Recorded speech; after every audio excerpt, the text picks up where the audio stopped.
So I'll just get you to put your opinion out there at the moment in terms of what you're seeing right now. It's been an interesting few weeks. How would you define where we're at 24 hours out from the election? Well, the opinion polls have been narrowing and everybody thinks the election will be tight. There's no doubt it's going down to the wire or be determined by some few seats. I think we started off this election campaign with the opposition suggesting they might win the election in Queensland and win a slew of seats in the north of the country. And the sitting Liberal government, the Liberal National Party government's hoping to win some seats in New South Wales as their path to victory. I think both those strategies haven't worked out. Labor's not going to win a slew of seats in Queensland, and the coalition is unlikely to win a bunch of seats in New South Wales. It's a real patchwork of seats across the country. And at this stage of the campaign, my money would be on a hung parliament more likely than not, with neither side getting the necessary 76 seats to form a majority government. Now, it's possible Labor could get to a majority government. Most pundits don't think it's possible for the coalition to get to a majority government. But we'll find out on polling day soon enough. The thing to know is that the election is tight. At the beginning of this election campaign, I said essentially both sides were trying to make the election a referendum on the other side.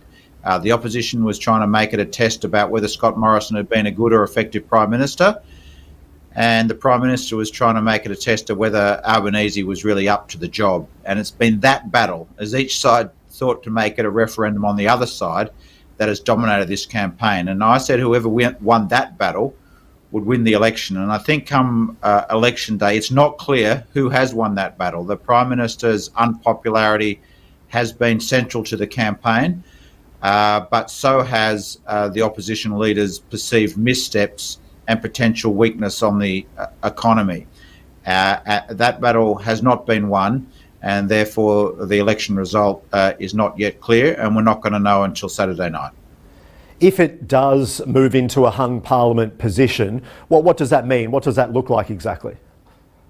Well, the other big feature of this campaign, apart from the contest between Prime Minister Scott Morrison and opposition leader Anthony Albanese, has been the rise of the so-called Teal Independence, the progressive candidates standing against the Liberal Party, largely the Liberal Party, in safe Liberal seats that tend to be more progressive. The rise of Teal Independence has really been a feature, and it's been one of the big problems for the Prime Minister, essentially having to be defending seats on his left flank, on his own side, while also prosecuting the case against Anthony Albanese.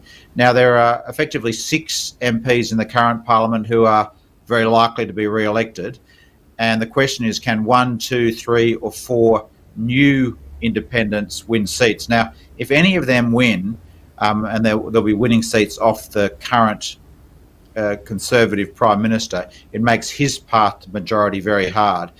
And if they win their seats and there isn't a big swing to the Labor Party, the existing 6 plus any new ones will be in balance of power, and essentially be their votes that will determine who's the future Prime Minister. When it comes to climate change policy and just the general conversation, which side do you see or what position is either side in? Because it's been a crucial topic over recent years. I know you cover it closely, but it's a sensitive topic in some ways when it comes to the voters, it seems, and putting out a very strong policy. Yeah, you're right, Adrian. It has been an important issue in Australian politics for a long time. And it's been particularly important in this election with regard to those so-called Teal Independents, teal because it's the colour that's behind a lot of their campaigns.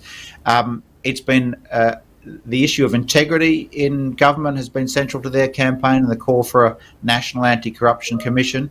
Alongside that issue has been the climate issue. So it's really a very important issue for the chances of their success in their seats.